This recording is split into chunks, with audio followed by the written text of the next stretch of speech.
এমন কাজ দেখে অনেকে পাগলও মনে করতে পারে। ফ্লাইওভার ব্রিজের ঢালে জমে থাকা মাটি এবং আগাছা পরিষ্কার করতে গিয়ে হাসির পাত্র হলাম। আগাছার কারণে এভাবে রাস্তা দিয়ে পথচারীকে পারাপার হতে হয়, ফলে যে কোনো সময় দুর্ঘটনাও ঘটতে পারে। ফ্লাইওভারের ঢালে দীর্ঘদিন ধরে জমে থাকা মাটির উপর আগাছা জমে এই সমস্যার সৃষ্টি হয়েছে।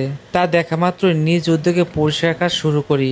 সমস্যা একটাই, কাজ করার সময় অনেকে হাসাহাসি করে, তাই লজ্জায় অনেক সময় মানুষের দিক তাকাতেও পারি না। তাই মনকে সান্ত্বনা দেওয়ার জন্য প্রায় সময় আমি ভাবি আমি ছাড়া এখানে আর কেউই নেই, ফলে কাজটি করতে আর সমস্যা মনে হয় না। ফ্লাইওভারের মতো এমন গুরুত্বপূর্ণ স্থানে এমন আগাছা এবং ময়লা কোনোভাবে কাম্য নয়। দেখুন কত বড় পাটি সাপটা, মনে হয় গিনিস বুকে চান্স পাবে। ব্যাপারটি হাস্যকর মনে হলেও পরিষ্কার করার সময় এমনই দেখা গেল।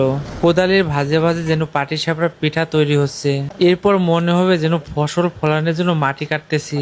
আসলে এটা রাস্তার উপর জমে থাকা মাটিগুলো সরানোর প্রক্রিয়া চলতেছে। হঠাৎ দেখলে মনে হবে কত বছরের ময়লা এখানে জমা হয়েছে। এগুলো বৃষ্টি পানিতে পিছলে একজন পথচারী পড়েও যেতে পারে, আবার যে কোনো গাড়ির চাকা স্লিপ কেটেও বিপদ ঘটতে পারে। তাই দুর্ঘটনার হাত থেকে বাঁচতে সড়ক সবসময় পরিষ্কার পরিচ্ছন্ন রাখতে হবে। এজন্য শুধু সরকার না, ব্যক্তি উদ্যোগে সবাইকে এগিয়ে আসতে হবে। কারণ সড়কে এমন ময়লা জমে থাকার জন্য আমাদের কিছু ভুল আছে। অনেক জায়গায় দেখা যায় আমরা যেখানে সেখানে ময়লা ফেললে যা জমা হয়ে এমন ময়লা স্তূপে পরিণত হয়। তাই এমন কাজগুলো যদি ছোট না ভেবে সবাই একসাথে করে, তাহলে আমাদের রাস্তাঘাট সবসময় পরিষ্কার পরিচ্ছন্ন থাকবে। তবে নিরাপদ সড়কের লক্ষ্য আমাদের পূর্ণ হবে।